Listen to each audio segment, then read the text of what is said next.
The spark. Tyrants strike first. The stars over Arden's reach shimmered like dust scattered across velvet. For decades, this frontier colony had thrived in quiet obscurity. Lush forests, clean rivers, and a sky that held no fear. Children chased each other through its valleys. Farmers tilled rich soil. Scientists mapped constellations from observatories high in the peaks. And then, the Volkran Dominion came. They didn't announce themselves. No diplomats. No warnings. Just a burn of plasma trails through the clouds and the thunder of antigrave landing ships touching down like steel fists. The sky turned black with ash as orbital bombardments silenced the colony's primitive defense satellites in seconds. Arden's Reach wasn't a military outpost. It was a civilian world. It had no warships, no planetary shield. The few human patrols stationed there barely slowed the invaders. Volkran troops, tall, horned reptiles in brutal armor, stormed the settlements like a flood. By midday, they had taken everything. Families were rounded up in the square. Children separated from parents. Livestock seized. Research data stripped. Anyone who resisted was executed. Publicly, the message was clear. This was no occupation. It was ownership, and the galaxy watched it happen. The Galactic Council, convening on the moon of Jerry's Prime, observed from their polished chambers. Representatives of over 200 species debated, murmured, shifted uncomfortably as the Volkran ambassador addressed them with smug satisfaction. This planet was left unclaimed by any formal military, he said. A border colony with no protection. The Dominion has simply filled a vacuum. A few delegates protested. Most did not. Then, a human stood. Earth's ambassador, Dr. Amina Rourke, was not a soldier. She wore no armor, carried no weapons. She spoke with the calm of a professor, but the weight behind her voice quieted the whole. You claim Arden's Reach was unclaimed, she said. There were 2,000 human citizens on that world. Teachers, doctors, miners, children. You enslaved them. The Volkran ambassador smirked. Humans should know better than to settle so close to our space. Amina didn't flinch. She turned slowly, letting her gaze pass across the assembled species.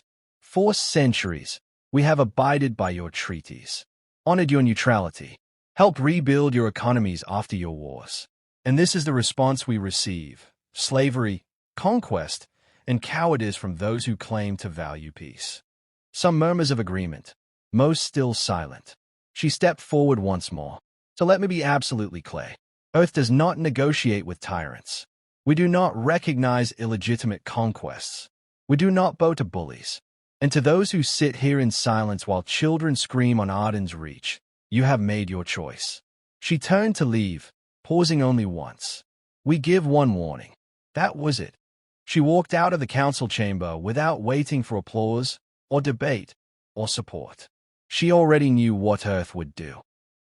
Back on Arden's Reach, 10-year-old Lyra Kane huddled inside the ventilation shaft of a medical center, her hands clamped over her mouth to stifle her sobs. She had watched her father dragged away and her mother beaten unconscious. Through the slats of the vent, she could see the Volkrans loading prisoners into transports. She counted 30 people. 50. More. A Volkran commander barked orders in a guttural tongue, pointing toward the mountains, toward the last unscanned ridge. They were hunting stragglers now. Her stomach ached from hunger, but Lyra didn't cry. She was afraid, yes, but more than that, she was angry. And she remembered what her mother always told her. Earth doesn't forget its own. As darkness fell and the last human transmission from Arden's Reach was silenced, the Dominion declared victory. They celebrated. They laughed. They didn't know Earth had already received the footage. They didn't know what was coming. Earth's response: the sleeping giant wakes. Earth didn't broadcast its outrage. It didn't file complaints. It didn't issue threats on the public networks. It simply vanished from the conversation. Within hours of the Arden's Reach broadcast, Earth's global communication nodes went dark. No pings returned from Terran space. No signals. No updates. Just silence. To the galaxy, it looked like retreat. To Earth's enemies, it looked like fear. To those who knew humanity, it was something else entirely. It was a storm wall forming behind quiet skies. At the heart of the moon's far side, buried beneath regolith and myth, the Lunaris vault came alive. Dust fell from long-forgotten walls as lights flickered to life. Deep inside, Project Thor, a classified orbital weapons system, was reactivated. In orbit, 6 dormant carriers awoke with AI minds older than some civilizations. One by one, massive fusion reactors hummed to full burn. Silos opened across Mars, Titan, and Europa. Black Fleet frigates, ships without transponders or insignia, vanished into slip space. No fanfare, no speeches, only motion. Purposeful, cold, human. At Earth Defense Command, Admiral Cassian Varel stood before a wall of screens. On each one, a segment of Arden's Reach replayed. The children being herded, the civilians beaten, the flags torn down and replaced with Volkran standards. Cassian watched it all. Then he nodded once. Activate Protocol Revenant. The room fell into a hush. You're sure? His XO asked. We've never. They crossed the line, Cassian said flatly. They took our people. Our children. He turned, his voice low and heavy with steel. We're not negotiating. We're erasing. In the blackness between stars, the first strike came. A Volkran listening post near Sigma Vale, known for intercepting council traffic, went offline. No explosion. No distress beacon. One moment it was monitoring, the next it was simply gone. 2 days later, a convoy carrying prisoners from Arden's Reach never reached its destination. Surveillance footage, retrieved by scavengers later, showed a brief flash of white light before the recording cut. No debris was found. The council began whispering. The Volkrans started panicking. In the Dominion capital of Vorzikar, propaganda broadcasts filled the airwaves. They showed human colonists kneeling in chains. They celebrated the victory over Arden's Reach as a sign of dominance. Until the signal was hijacked. Screens flickered black, then white. A single human voice spoke. Calm. Female. You have made war against a peaceful people. You invaded. You enslaved. You tortured children. You will answer. The screen displayed the words, bright and chilling. Earth does not negotiate with tyrants. We respond.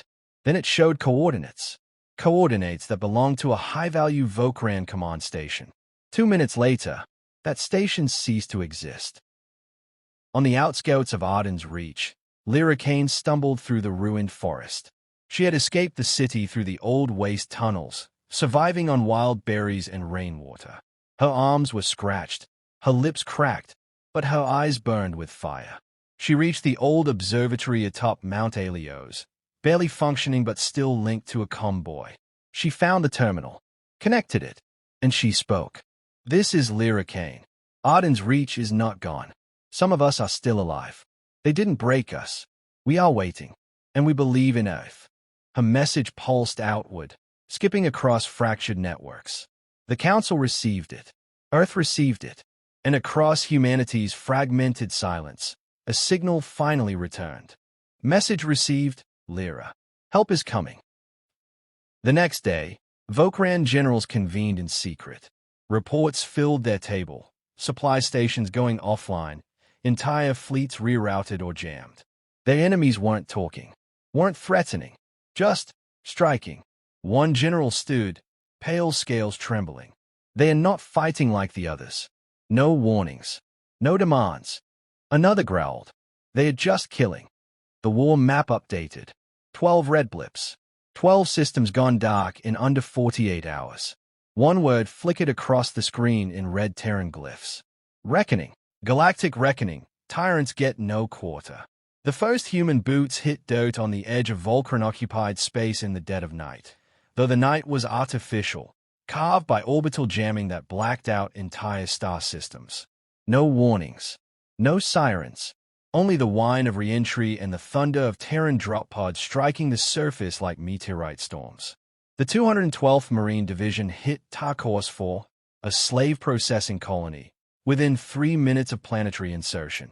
By minute 5, their orbital gunships had reduced the command towers to slag. By minute 8, The cages were open. By minute 12, the Volkrans began begging for mercy. They received none. Captain Vega, eyes hard beneath her drop helm, led the charge through the processing corridors. Her gauntlet burst open a cell door where 24 alien captives huddled. A single glance at her black armor and Terran crest sent them gasping, not in fear, but in awe. "You're free," Vega said, handing one of them a thermal blanket. "Stay close. Don't slow us down." Behind her, the rest of her team moved like precision-cut blades. They weren't conquering. They were correcting. This wasn't war for territory. This was retribution. Across the galaxy, the message spread like wildfire. Each liberated colony sent out its own signal. Part thanks, part warning. Earth came. Earth burned the chains. Earth is not waiting. Species once beaten into submission now rose up, given arms, tactics, and sanctuary by the humans. Raxian rebels on Deneb 9 seized a weapons depot and renamed their city New Hope. The Oricans, long silenced, broadcast Earth's emblem in defiance from the highest spire of their capital. And all the while, the Terran Black fleets kept moving forward, unrelenting, unstoppable, unmerciful. Volkran Command tried to rally. They summoned reserve fleets, sent warships to key worlds, pulled back thousands of troops to defend critical infrastructure. It didn't matter. Wherever they went, humans were already there. In the throne hall of the Volkran High Citadel, Supreme Overlord K-Shah the Boundless bellowed in rage. Holographic screens showed system after system blinking out, communications silenced, outposts lost, commanders missing or dead. They had just one species, he roared, tail lashing. One species with one planet. His advisors shifted uneasily. One finally spoke. Respectfully, they are not fighting to win territory. They are fighting like they have nothing to lose. K-Shah slammed his fist against the console. Then we'll make them lose. We burn Earth. We burn it all. Back on Arden's Reach, Lyricane stood in the ruins of the old observatory, now cleared and rebuilt by Terran engineers. Around her, evac shelters and supply drones worked non-stop. Her voice, transmitted across thousands of systems, had sparked something far greater than she knew. Now, she watched as a human officer knelt beside her. "You're Lyra," he said softly, "the girl who sent the message." She nodded. "Why didn't you run?" Her answer was simple. "Because I knew my people would come, and I wanted to see it." Humanity didn't just rescue the survivors. They made an example of the Dominion's brutality. Broadcasts from the newly formed Terran Galactic network showed images of liberated colonies, recovered children, and interviews with the freed. Then came the tapes. Confiscated Volkran footage, torture camps, executions, forced labor, aired on every world. The council that had once turned its face now faced its shame. Allies who had voted for neutrality began begging for inclusion in Earth's growing coalition. Even former enemies of humanity signed pacts under one condition. No more tyrants. No more chains. In a hidden command ship cloaked in a pulsar field, Admiral Cassian Varel reviewed the final stage of Earth's offensive. K-Shah will go to ground, he said. He'll think we won't follow him to his throne world. The officer beside him hesitated. Will we? Cassian's gaze never wavered from the star map. We're not here to wound tyrants. We're here to end them. No surrender. Humanity's final statement. The war ended not with a treaty, but with a reckoning. The Volkran throne world, Vorzakar Prime, had stood for centuries. Shielded by 6 orbital bastions, its skies patrolled by 100 dreadnoughts, it was a fortress. Untouchable, until Earth arrived. The Terran Armada slipped in through subspace fractures, routes so dangerous only AI-guided ships dared use them. They emerged from the edge of the system in perfect formation, silent, orderly, inevitable. The Dominion expected fire. Instead, they got judgment. Admiral Cassian Varel stood on the bridge of the TNS Retribution, the massive dreadnought at the head of the fleet. Around him, screens showed orbital feeds, one bastion after another already falling. Human stealth teams had breached the defense satellites days earlier. Begin Operation Final Word. Cassian ordered. The fleet moved with eerie calm. No chaos. No shouts. Just execution. In the streets of Vorzakar, panic reigned. Sirens screamed. Civilians, most complicit, some terrified, fled into shelters. Dominion troops scrambled to defend checkpoints already compromised. The skies filled with descending shadows, Terran drop pods, falling like judgment from the stars. And in the palace, Overlord Shah watched as his empire collapsed in real time. They shouldn't be here, he whispered. They are just humans. The doors burst open behind him. A squad of black-armored Terran operatives entered, weapons raised. Shah reached for his ceremonial blade. He didn't make it 2 steps. A pulse round knocked him to his knees. The human commander stepped forward. You thought Earth was weak because we were quiet. But we weren't quiet. We were watching. And we remember everything. Shah bared his teeth. You wouldn't kill me. The galaxy wouldn't allow it. The commander leaned in. We're not here to kill you. We're here to expose you. 2 days later, Shah stood on a live broadcast, shackled, in front of a tribunal formed by the Terran-led Galactic Alliance. Footage of his orders played behind him. Massacres, enslavement, torture. He tried to speak. No one listened. He wasn't executed. That would have been mercy. Instead, Earth handed him over to the species he had enslaved, every last one of them.